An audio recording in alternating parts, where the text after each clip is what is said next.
VPAP was founded to bring campaign finance information for Virginia politics onto this newfangled thing back in 1997 called the internet. I don't know if you've heard of it, but we put those on the internet back in 1997. And essentially what it comes down to is it's one thing when a politician says, let's go down to the basic local level, right? Running for board of supervisors, and there's a candidate out there and he says, or she says, I don't want any more growth, And then you go look at their campaign finance report and they're just, most of their donors are from developers or real estate, interests. And you're like, wait a minute, you don't want more growth, but everybody who wants to build, property here in our county is supporting your campaign. So something doesn't match up.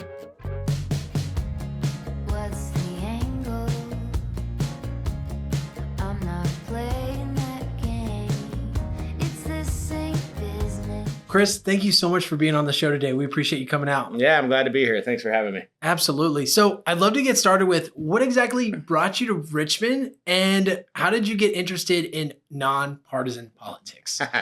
Well, I actually came first to go to VCU and finish up my college career here.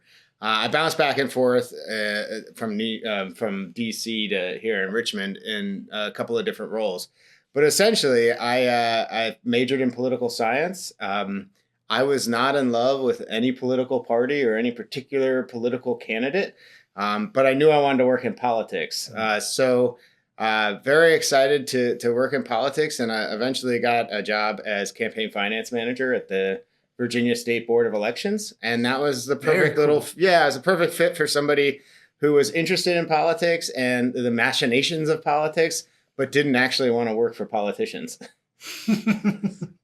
So from the days as commissioner of elections to your current role as VPAP, how's your personal experience really shaped your view to making political information more accessible and also better and easier to understand?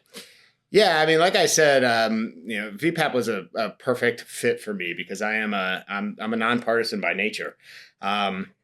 And VPAP is, in its mission statement states very clearly that we are fiercely nonpartisan.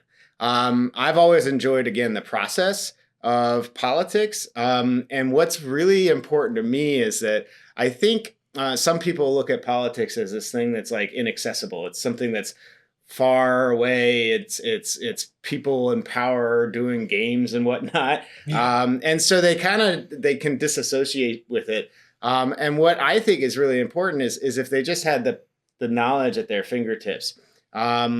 I can understand like government and how the machinations of government work can seem really complex and kind of difficult to understand.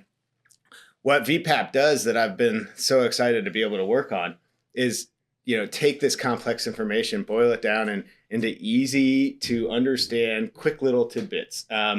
And while I think people like to complain about the younger generations and their attention spans being so short, I think we all have really short attention spans and really have over the last few years. So, it's not just kids, it's not just adults, it's the wide spectrum of people. If we can give really complex information, something quick and easy for you to understand, I think that's going to be a benefit for everybody so they can participate in the process. Absolutely. And it goes into a wider net of casting transparency, right? Yeah. I mean, really what it's all about is, sometimes we just think that the government is doing what the government does and we don't really have, and they're doing it all behind back rooms and the old cigars and whatnot. Yeah, sure. And that's actually not the way it is. We have a very open and transparent government as it is. And VPAP just collects all that information and puts it in one spot so somebody can become informed just before they go to the ballot box. Why is transparency so important to democracy, especially ours? Well, I think that in order to, let's take it back to the most fundamental right we have as citizens in the United States, and that's to vote, right? And, in order to do a good job voting, essentially, we have to have information. We have to understand who it is we're voting for and what we want them to do when they get into office. And then we have to be able to look back and say, did you do what you say you were going to do? Did you, or, if you didn't, why? And that information all has to be there in order for us to make informed choices when we get to the ballot box. So really what it comes down to is transparency is critical in order for us to grade the performance of the representatives that we elected into office. Yeah, absolutely too. Especially like going back and saying, did you do what you say you were going to do? I think that's where the misconception for a lot of individuals comes into play, where it's like, okay, well, now it's gone. Like where did the information go? Right. Where you guys at VPAP are doing an excellent job of providing that information in those tidbits of information through the newsletter and also through the website.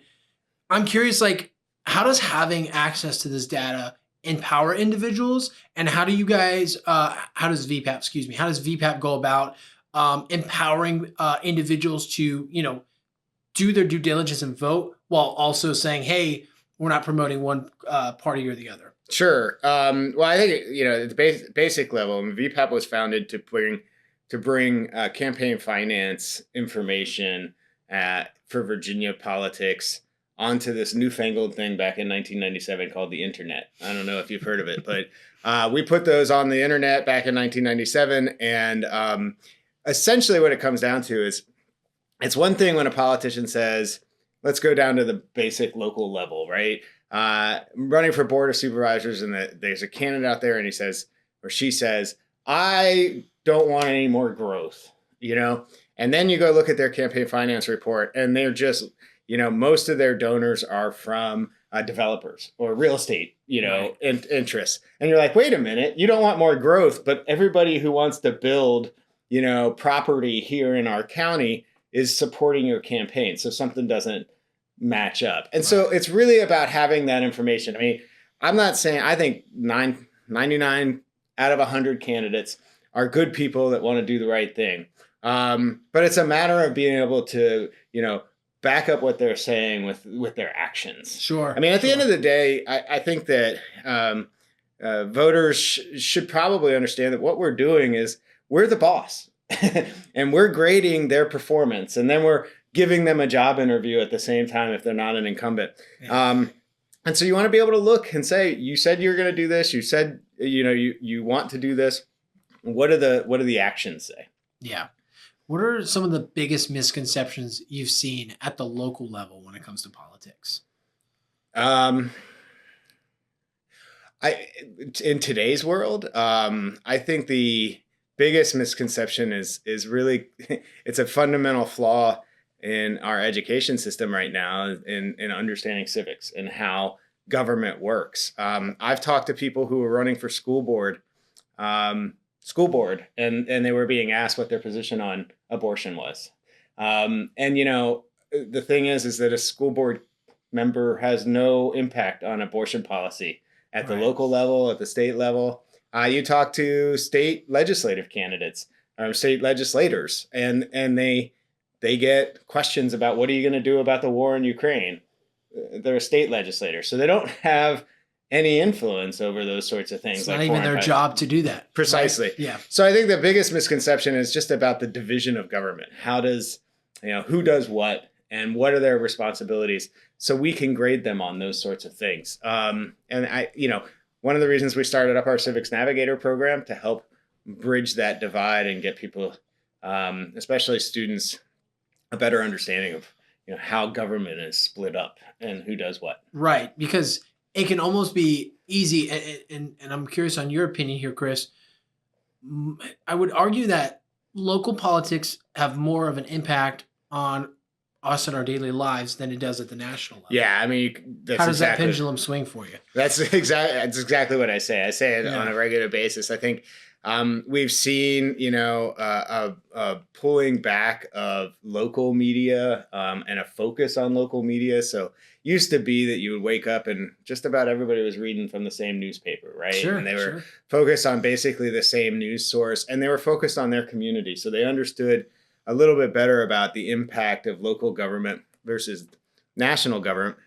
And unfortunately now, the internet's a great thing, but I think we have seen an outweighed attention on national politics, when in actuality, what's happening in our own backyard is having a bigger impact on our day-to-day lives. Mm-hmm. And Joe Biden, Kamala Harris, Donald Trump, they're not going to fix your pothole. They're not going to fix the traffic congestion in your neighborhood, and they're not going to repave the roads. And so there's having a fundamental understanding of how you can really have an impact on your life by participating locally is really important kind of information to be providing out to the public.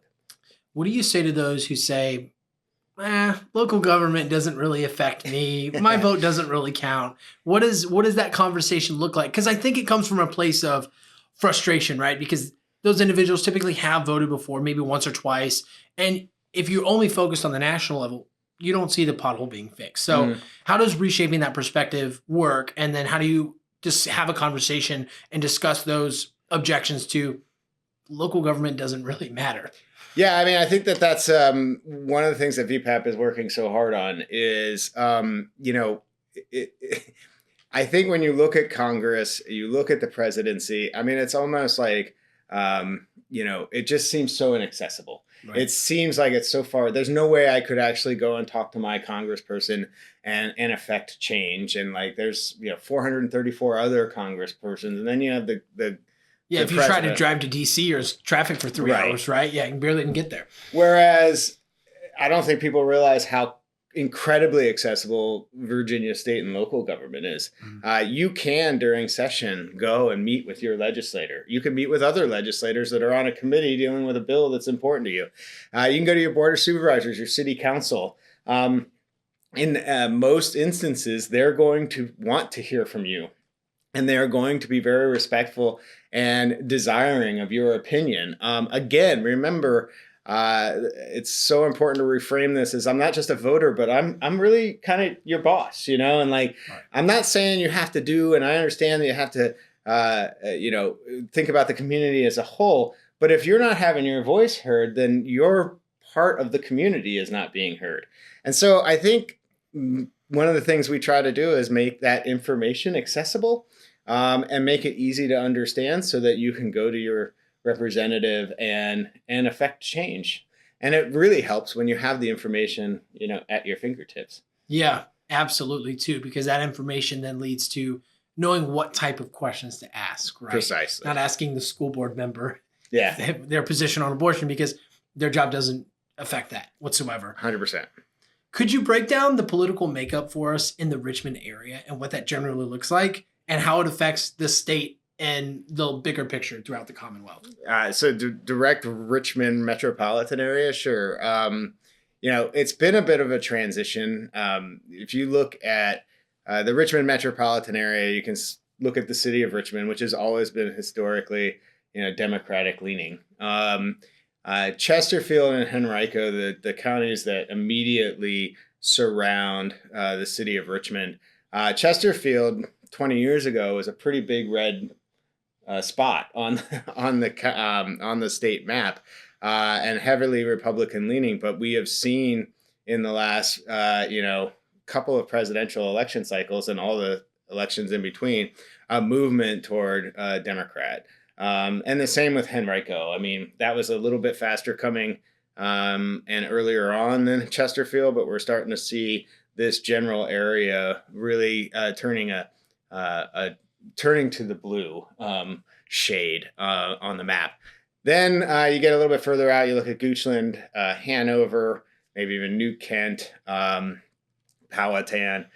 Those counties remain pretty solidly Republican. Sure. But again, I think the one thing you can say about Richmond is regionally they work really well together and have historically worked pretty well together. So, I don't know that you can say red and blue as much at the local level, but when it comes to state and national elections, they tend to, again, Democrat, blue, city of Richmond, and a little bit lighter blue when you get out to the county. And Virginia isn't always necessarily painted as the swing state, right? It's pretty much made its mind prior. Well, for a long time, it was a very red state. And at the national level, it was like I think Johnson was the last one they voted for before Obama in 2008. Okay. So the last Democrat that Virginia voted for.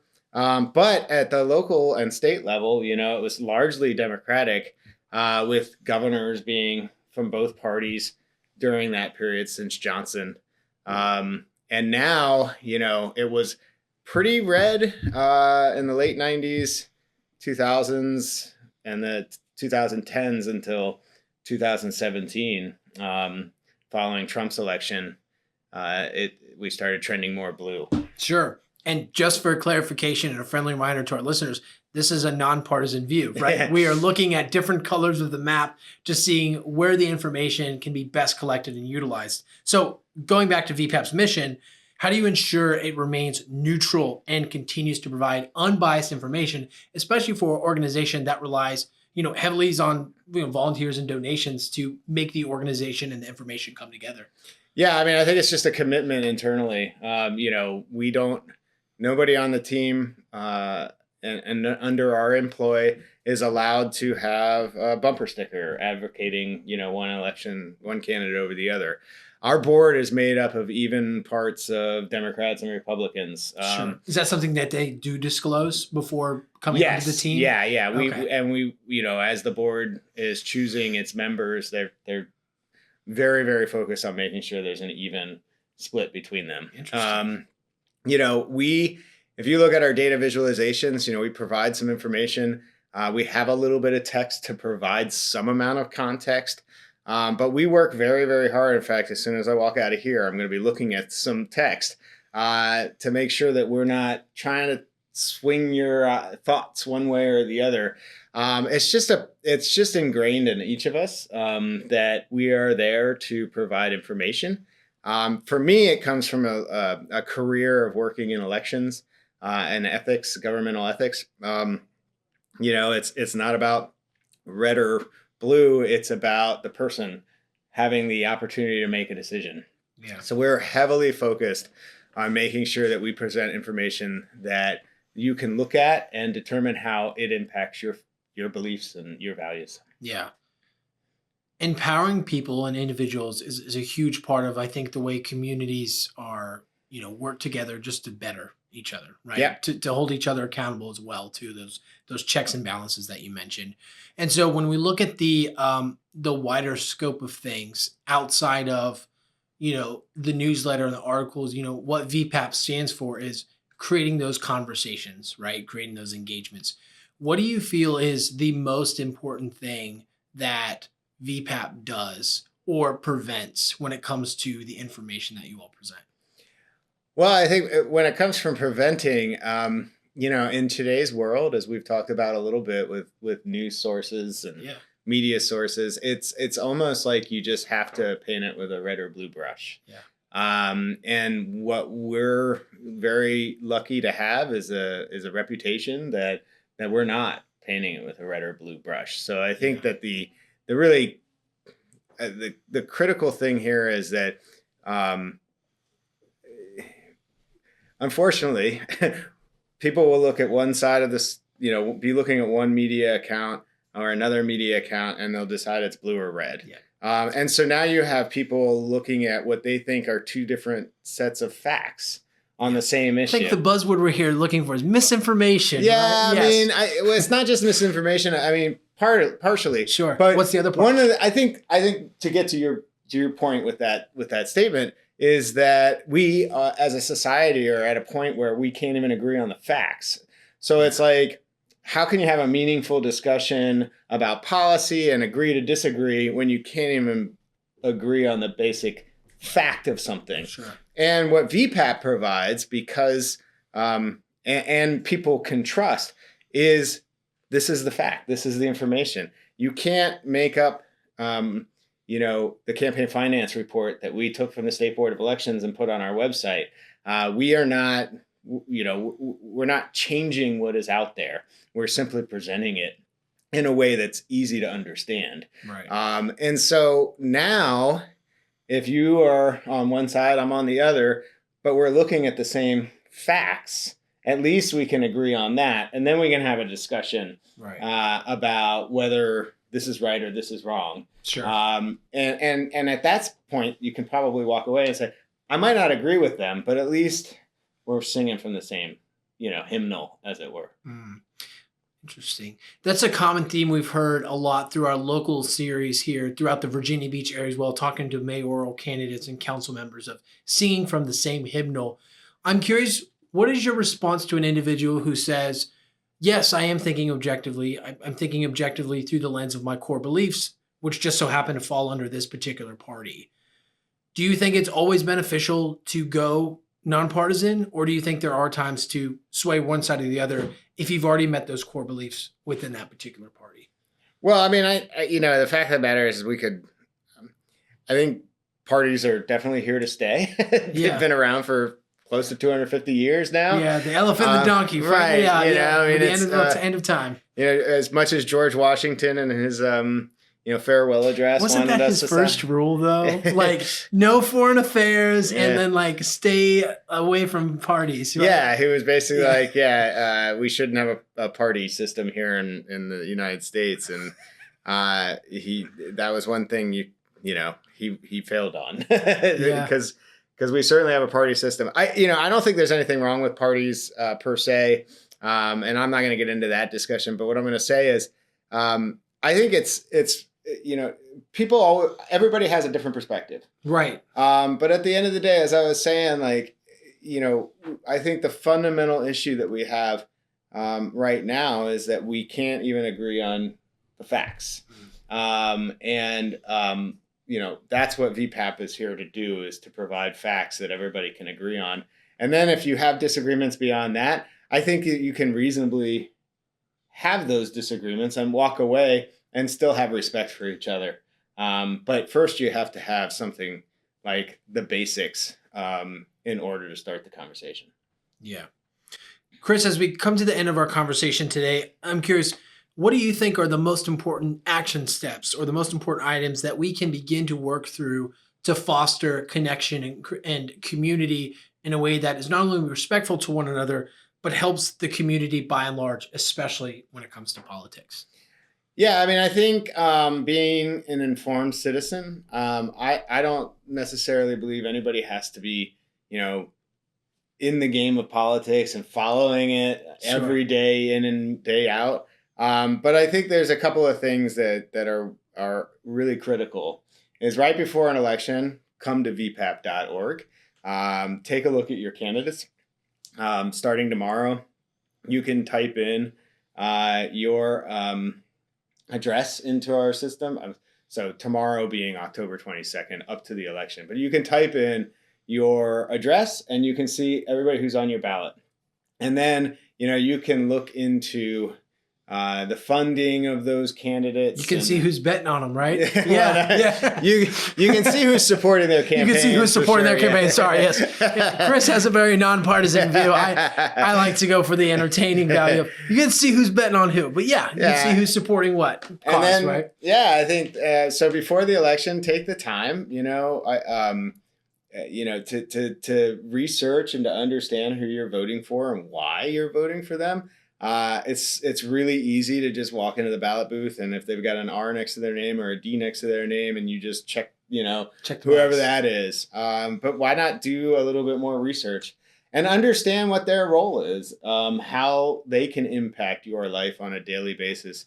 And then lastly, I think, if you don't want to do it year round, certainly right before the election, but also here in Virginia, the General Assembly meets every year, January, mid-January through usually about mid-March, depending on the year. But anyway, they're in session here in Richmond.